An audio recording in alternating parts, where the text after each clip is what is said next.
ഇന്ന് Raw episode start ചെയ്തപ്പോൾ first women's world ചാമ്പ്യൻഷിപ്പിന്റെ കോൺട്രാക്ട് സൈനിങ് സെഗ്മെന്റ് ആണ് നടന്നത്. Women's world champion Iyo Sky, Bianca Belair and Rhea Ripley ഇവർക്കാണ്.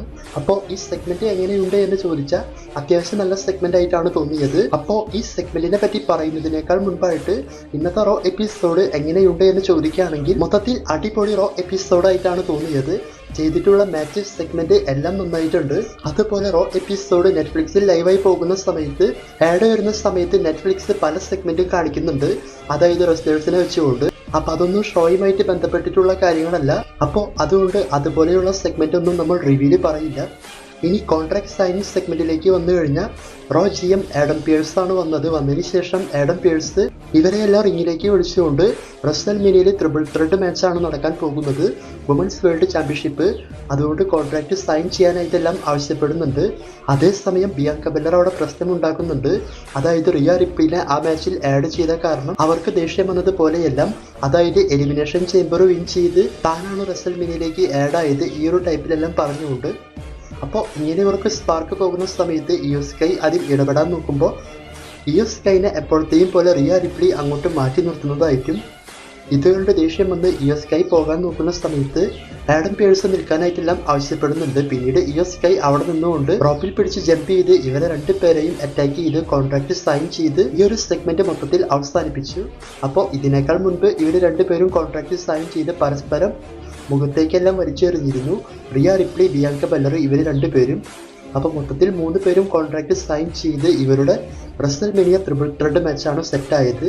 അപ്പോൾ ഈ സെഗ്മെന്റ് ഞാൻ പറഞ്ഞതുപോലെ അത്യാവശ്യം നല്ല സെഗ്മെന്റ് ആയിട്ടാണ് തോന്നിയത്. പിന്നീട് ആഡം പിയേഴ്സ് റെസ്ൽമേനിയയിൽ IC ചാമ്പ്യൻഷിപ്പ് മാച്ച് കൺഫേം ചെയ്തു. IC champion Bron Breakker, Penta, Finn Balor and Dominik Mysterio ഇവർക്ക് ഒരു ഫാറ്റൽ 4-way മാച്ചാണ് കൺഫേം ചെയ്തത്. പിന്നീട് ഇത് കണക്ട് ചെയ്ത് ബാക്ക് സ്റ്റേജിൽ ഒരു സെഗ്മെന്റ് കാണിച്ച് ജഡ്ജ്മെന്റ് ടീമിന്റെ. അപ്പോൾ ലിവ് മോർഗൻ പറയുന്നുണ്ട്, നമ്മുടെ ടീമിലുള്ള 2 പേര് ആ മാച്ചിൽ വേണം, അതുകൊണ്ടാണ് ഡൊമിനിക് മിസ്റ്റീരിയോനെ ആഡ് ചെയ്തത് എന്നും നിങ്ങളിൽ ഒരാൾ ചാമ്പ്യൻഷിപ്പ് വിൻ ചെയ്യണം എന്ന ടൈപ്പിലൊക്കെ. അപ്പോൾ ഫിൻ ബാലറിന് അതൊട്ടും ഇഷ്ടപ്പെടാത്തത് പോലെയൊക്കെയാണ് കാണിച്ചിട്ടുള്ളത്. പിന്നീട് ഫിൻ ബാലർ പറയുന്നുണ്ട്, പെൻഡയെ തോൽപ്പിച്ചുകൊണ്ട് നിന്നെ കളിയാക്കുന്ന ഫാൻസിനെ നീ കാണിച്ചു കൊടുക്കണം, നീ ആരാണ് എന്നൊക്കെ, അതും ഒറ്റയ്ക്ക് തന്നെ വേണം എന്നൊക്കെയാണ്. അതിനുശേഷം റോ എപ്പിസോഡിൽ ഫസ്റ്റ് നടന്ന മാച്ച് വുമൻസിന്റെ IC ചാമ്പ്യൻഷിപ്പ് മാച്ചാണ്. IC ചാമ്പ്യനായ ലൈറ വൽക്കീരിയ വേഴ്സസ് ബെയ്ലി ഇവർക്കാണ് ഈ മാച്ച് നടന്നത്. അപ്പോൾ ഈ മാച്ച് എങ്ങനെയുണ്ട് എന്ന് ചോദിക്കുകയാണെങ്കിൽ സ്റ്റാർട്ടിങ്ങിൽ അത്ര സെറ്റായിട്ട് തോന്നിയില്ല എങ്കിലും പകുതിക്ക് വെച്ച് നല്ല മാച്ചായിട്ടാണ് തോന്നിയത്. മാച്ചിൻ്റെ അവസാനത്തിൽ ബെയ്ലി സബ്മിഷൻ ലോക്കെല്ലാം ഉപയോഗിച്ച് മാച്ച് വിൻ ചെയ്യാൻ പോകുന്നത് പോലെയും അതിനുശേഷം ഫിനിഷർ ചെയ്യാൻ നോക്കിയപ്പോൾ ലൈറ വൽക്കീരിയ അത് അങ്ങനെ തന്നെ റിവേഴ്സ് ചെയ്തുകൊണ്ട് ബെയ്ലിയെ റോൾ പിൻ ചെയ്ത് ഈ മാച്ചിൽ ലൈറ വൽക്കീരിയാണ് വിൻ ചെയ്ത് സ്റ്റിൽ IC ചാമ്പ്യനായത്. പിന്നീട് ബെയ്ലി ദേഷ്യപ്പെട്ടു പോകുന്നത് പോലെ കാണിച്ചുവെങ്കിൽ വീണ്ടും ഇവർ ടീമാവുന്നത് പോലെയാണ് കാണിച്ചിട്ടുള്ളത്. സ്മാക്ക് ഡൗണിൽ ഇവർ ടീമായിട്ട് ടാഗ് ടീം ചാമ്പ്യൻഷിപ്പിന്റെ നമ്പർ 1 കണ്ടൻഡർ മാച്ചിലും മത്സരിക്കുന്നുണ്ട്. പിന്നീട് AJ സ്റ്റൈൽസ് ബാക്ക് സ്റ്റേജിൽ ലോഗൻ പോൾ അറ്റാക്ക് ചെയ്ത കാര്യത്തെ പറ്റിയെല്ലാം സംസാരിച്ചുകൊണ്ടിരിക്കുന്ന സമയത്ത് അവിടെ കെരിയൻ ക്രോസ് ഒന്ന് പ്രശ്നമുണ്ടാക്കും. പിന്നീട് AJ സ്റ്റൈൽസ് പറയുന്നത്, റെസ്ൽമേനിയയ്ക്ക് മുൻപായിട്ട് നടക്കുന്ന റോ എപ്പിസോഡിൽ നമ്മൾക്കൊരു മാച്ച് വയ്ക്കാം, AJ സ്റ്റൈൽസിന്റെ മറുവശം എന്താണ് എന്നുള്ളത് ഞാൻ നിനക്ക് കാണിച്ചു തരാം എന്ന ടൈപ്പിലൊക്കെ. എന്നിട്ട് ഇവർക്ക് തമ്മിലുള്ള മാച്ച് എല്ലാം അപ്പോൾ കൺഫേം ചെയ്തു, അതായത് നെക്സ്റ്റ് വീക്ക് റോ എപ്പിസോഡിൽ. അപ്പോൾ ഈ മാച്ചിൽ ലോഗൻ പോൾ വന്നുകൊണ്ട് AJ സ്റ്റൈൽസ് തോൽക്കുകയാണെങ്കിൽ നമ്മൾക്കൊരു നല്ല കാര്യം കാണാൻ സാധിക്കും, അതെന്താണെന്ന് കമന്റ് ചെയ്യുക. അതിനുശേഷം LWO വേഴ്സസ് അമേരിക്കൻ മേഡ് ടീമിന്റെ ഒരു ടാഗ് ടീം മാച്ച്. ഇതിൽ ടാഗ് ടീം പാർട്ട്ണറായിട്ട് ചാറ്റ് കേബിൾ അല്ല വന്നത്, ചാറ്റ് കേബിളിന്റെ മറ്റൊരു ക്യാരക്ടറായ എൽ ഗ്രാൻഡെ അമേരിക്കാനോ ആ ഒരു ക്യാരക്ടറിലാണ് വന്നിട്ടുള്ളത്. അപ്പോൾ ഈ മാച്ചിനെ പറ്റി നോക്കുകയാണെങ്കിൽ നല്ല അടിപൊളി മാച്ചായിട്ടാണ് തോന്നിയത്. പിന്നെ ഈ മാച്ച് കണ്ട സമയത്ത് LWO ടീമിലുള്ള Cruz Del Toro, Joaquin Wilde ഇവരെ 2 പേരെയും ടാഗ് ടീം ആക്കിക്കൊണ്ട് ടാഗ് ടീം ചാമ്പ്യൻഷിപ്പ് ലെവലിലൊക്കെ പുഷ് കൊടുത്താൽ നന്നായിരിക്കും എന്ന് തോന്നി.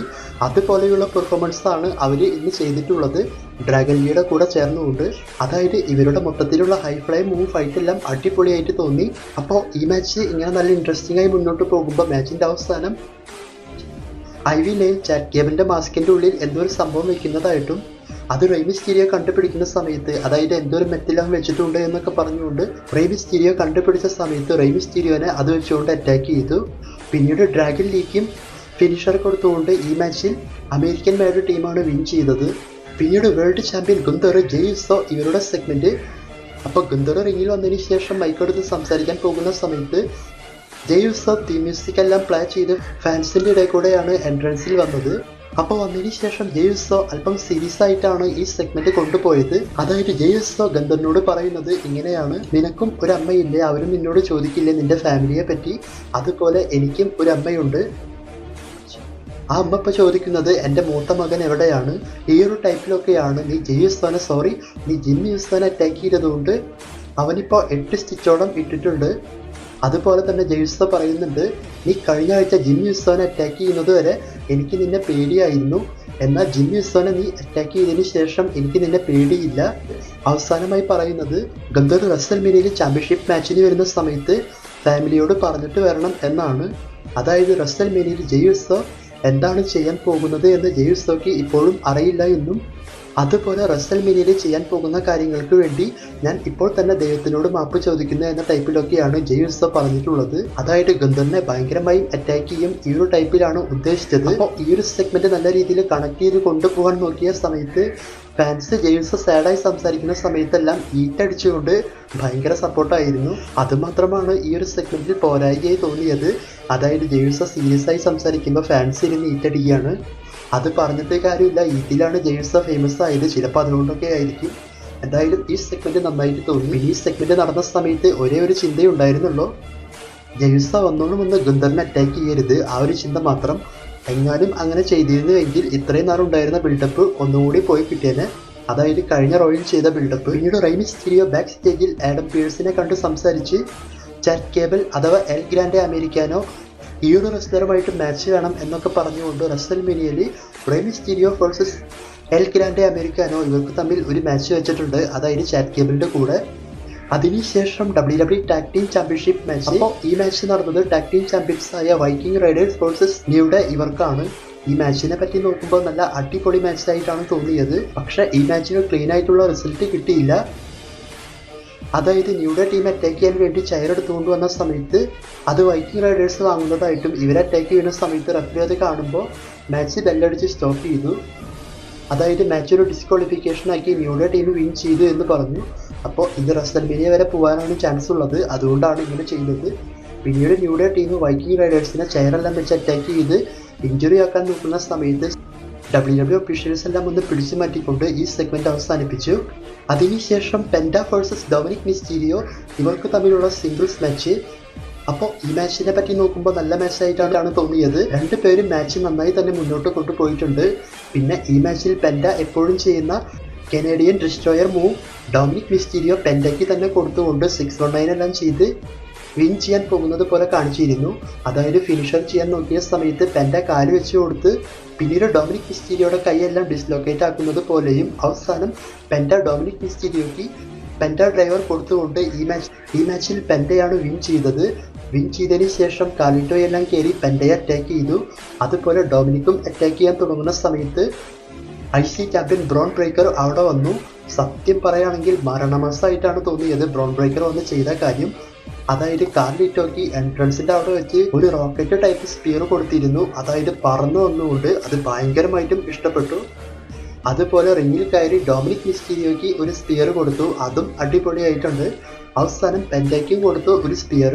അങ്ങനെ ബ്രോൺ ബ്രേക്കർ ലീഡ് ചെയ്ത് നിൽക്കുന്ന സമയത്ത് നമ്മളെല്ലാം ആഗ്രഹിച്ചതുപോലെ തന്നെ ഫിൻ ബാലർ അവിടെ വന്നുകൊണ്ട് ബ്രോൺ ബ്രേക്കറിനെ അറ്റാക്ക് ചെയ്തു. ശേഷം ചാമ്പ്യൻഷിപ്പ് എടുത്ത് നിൽക്കുന്ന സമയത്ത് ഫിൻ ബാലറിനെ ബ്രോൺ ബ്രേക്കർ സ്പിയർ ചെയ്യാൻ നോക്കിയെങ്കിലും ഫിൻ ബാലർ എസ്കേപ്പ് ആയി പോയി. അപ്പോൾ ഈ സെഗ്മെന്റ് അടിപൊളിയായിട്ടാണ് തോന്നിയത്.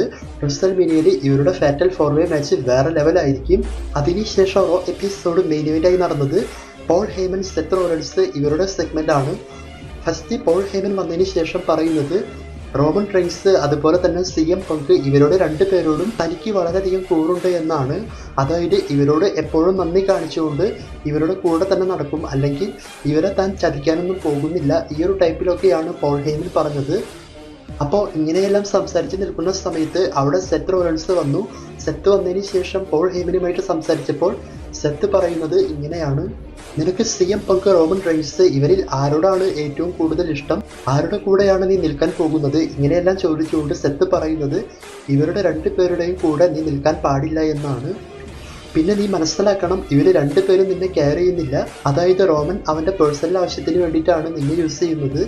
അതിന് ഏറ്റവും വലിയ ഉദാഹരണമാണ് റസൽമേനിയയിൽ അവൻ കോഡിയുടെ കൂടെ ചാമ്പ്യൻഷിപ്പ് തോറ്റു പോയപ്പോൾ അവൻ നിന്നെ സോളോയുടെ കൂടെ എല്ലാം ഇട്ട് കൊടുത്തിട്ട് പോയി. പിന്നീട് സോളോ എല്ലാം നിന്നെ അറ്റാക്ക് ചെയ്ത സമയത്ത് അവൻ വന്നൊന്നും നിന്നെ സേവ് ചെയ്തിട്ടില്ല, നിന്നെ തിരിഞ്ഞു പോലും നോക്കിയിട്ടില്ല എന്നൊക്കെയാണ് സെത്ത് പറഞ്ഞത്. അതായത് അവൻ നിന്നെ ഇതുപോലെയെല്ലാം യൂസ് ചെയ്ത് അവൻ്റെ പ്രൈവറ്റ് ആയിട്ടുള്ള കാര്യങ്ങൾ നോക്കാൻ വേണ്ടി മാത്രമാണ് നിന്നെ കൊണ്ടു നടക്കുന്നത്, അതല്ലാതെ നിന്നെ ഒരിക്കലും അവൻ റെസ്പെക്ട് ചെയ്യുന്നില്ല എന്നൊക്കെയാണ് സെത്ത് പറഞ്ഞത്. അതുപോലെ CM പങ്കിനെ പറ്റി പറഞ്ഞതും ഇങ്ങനെ തന്നെയാണ്. അതായത് സോളോ ടീം അറ്റാക്ക് ചെയ്ത സമയത്ത് CM പങ്കും നിന്നെ തിരിഞ്ഞു നോക്കിയില്ല. 10 വർഷം മുൻപ് WWE വിട്ട് പോയ സമയത്തും അപ്പോഴും അവൻ നിന്നെ മൈൻഡ് ചെയ്തില്ല ഈ ഒരു ടൈപ്പിലൊക്കെ. അതുപോലെ ഇവിടെ തിരിച്ചു വന്ന സമയത്തും നിന്നെ വലിയ മൈൻഡൊന്നും അവൻ ചെയ്തിട്ടില്ല എന്നും, പിന്നെ സർവൈവൽ സീരീസിൽ റോമൻ്റെ ടീമിലേക്ക് ആദ്യം എന്നെയാണ് പരിഗണിച്ചത്, ഞാൻ വരാത്തതുകൊണ്ടാണ് അവസാനം അത് CM പങ്കിലേക്ക് പോയത് എന്നും, എന്നാൽ CM പങ്ക് ആ ഒരു മാച്ചിന് വന്നത് ഒരിക്കലും നിന്നോടുള്ള ഇഷ്ടം കൊണ്ടോ അല്ലെങ്കിൽ നിന്റെ അടുത്തുള്ള നന്ദി കൊണ്ടൊന്നുമല്ല, അവന് നിന്നെ വെച്ച് ഒരു കാര്യം നേടാനായിട്ടുണ്ടായിരുന്നു, അതിനു വേണ്ടിയിട്ട് മാത്രമാണ് അവൻ വാർ ഗെയിമിൽ മത്സരിക്കാൻ വേണ്ടി വന്നത്. ഈ ഒരു ടൈപ്പിലൊക്കെ സെത്ത് പറയുന്നുണ്ട്. അങ്ങനെ ആ ഒരു ഉപകാരമെല്ലാം CM പങ്ക് നേടിയെടുത്ത് ഇപ്പോൾ റെസൽമേനിയയിലേക്ക് പോയ കാര്യത്തെ പറ്റിയാണ് സെത്ത് മെൻഷൻ ചെയ്തത്. പിന്നീട് സെത്ത് പറയുന്നുണ്ട് ഇതിനെല്ലാം ഒരു സൊല്യൂഷൻ താൻ കണ്ടുപിടിച്ചിട്ടുണ്ട് എന്നും, അത് ചെയ്ത് കഴിഞ്ഞാൽ യാതൊരു പ്രശ്നമില്ല, പോൾ ഹേമൻ ഇവരാരെയും സെലക്ട് ചെയ്യേണ്ടി വരില്ല ഈ ഒരു ടൈപ്പിലൊക്കെയാണ്. അപ്പോൾ ആ സൊല്യൂഷൻ മറ്റൊന്നുമല്ല, സെത്ത് റോളൻസ് പോൾ ഹേമനെ കോഴ്സ്റ്റോപ്പ് ചെയ്യാൻ പോവുകയാണെന്നും, അങ്ങനെ കോഴ്സ്റ്റോപ്പ് ചെയ്തുകൊണ്ട് ഈ മാച്ച് അല്ലെങ്കിൽ റെസൽമേനിയ അവിടെ നിന്നൊക്കെ പോൾ ഹേമനെ റിമൂവ് ചെയ്യും എന്നാണ് സെത്ത് പറഞ്ഞത്. അങ്ങനെ ഈ ഒരു പ്രശ്നം താൻ അവസാനിപ്പിക്കാമെന്ന്. അതായത് നിനക്ക് റോമൻ്റെ കൂടെ നിൽക്കാനും ബുദ്ധിമുട്ടാണ്, CM പങ്കിൻ്റെ കൂടെ നിൽക്കാനും ബുദ്ധിമുട്ടാണ്, അതുകൊണ്ട് ഞാൻ ഇങ്ങനെ ചെയ്യാമെന്ന്. പിന്നീട് സെത്ത് പോൾ ഹേമനെ അറ്റാക്ക് ചെയ്യാൻ തുടങ്ങിയ സമയത്ത് CM പങ്ക് അവിടെ വന്നുകൊണ്ട് പോൾ ഹേമനെ സേവ് ചെയ്ത് സെത്തിനെ സ്റ്റെപ്പിൻ്റെ അവിടെയെല്ലാം കൊണ്ടുപോയി അറ്റാക്ക് ചെയ്തു. എന്നിട്ട് സ്റ്റെപ്പിൻ്റെ മുകളിലേക്ക് കോഴ്സ്റ്റോപ്പ് ചെയ്യാൻ നോക്കിയപ്പോൾ സെത്ത് എസ്കേപ്പായി പോയി. പിന്നീട് CM പങ്ക് റിങ്ങിൽ കയറിയ അടുത്ത സെക്കൻഡിൽ തന്നെ സെത്ത് CM പങ്കിനെ കോഴ്സ്റ്റോപ്പ് ചെയ്ത് പിന്നീട് പോൾ ഹേമനും ഒരു കോഴ്സ്റ്റോപ്പ് കൊടുക്കാൻ വേണ്ടി നോക്കി. എന്നിട്ട് സെത്ത് പറയുന്നത് ഇപ്പോൾ ഞാൻ നിന്നെ കോഴ്സ്റ്റോപ്പ് ചെയ്യുന്നില്ല, നീ എനിക്കും ഒരു ഉപകാരം ചെയ്തു തരണം എന്നൊക്കെയാണ്. അതോടുകൂടി റോ എപ്പിസോഡ് എൻഡ് കാർഡ് കാണിച്ച് അവസാനിപ്പിച്ചു. അപ്പോൾ ഇതൊക്കെയാണ് റോ എപ്പിസോഡിൽ നടന്നിട്ടുള്ളത്. ഇന്നത്തെ റോ എപ്പിസോഡ് അടിപൊളിയായിട്ടാണ് തോന്നിയത്. നെക്സ്റ്റ് റോ എപ്പിസോഡിൽ റോമൻ റെയിൻസ് റിട്ടേൺ ചെയ്യുന്നുണ്ട്. അപ്പോൾ ഈ ലാസ്റ്റ് നടന്ന സെഗ്മെന്റ് ഒരു രക്ഷയുണ്ടായിരുന്നില്ല, അടിപൊളിയായിട്ടാണ് തോന്നിയത്. അതും സെത്ത് പോൾ ഹേമൻ ഇവരെ വെച്ചുകൊണ്ട് ഇപ്പോൾ കണ്ടിന്യൂസ് ആയിട്ട് ഇത്തരത്തിൽ സെഗ്മെന്റ് വരുന്നത് പോലെ കാണിക്കുന്നുണ്ട്. റെസൽമേനിയയിൽ എന്തെങ്കിലും ട്വിസ്റ്റ് വെക്കുമ്പോൾ എന്ന് കണ്ടറിയാം. പിന്നെ വീഡിയോ മാക്സിമം ലൈക്ക് അടിച്ച് സപ്പോർട്ട് ചെയ്യുക. റോ എപ്പിസോഡിനെ പറ്റിയിട്ടുള്ള അഭിപ്രായം കമന്റ് ചെയ്യുക. മറ്റൊരു വീഡിയോയുമായി കാണുന്നവരെ ബൈ, താങ്ക്സ് ഫോർ വാച്ചിങ്.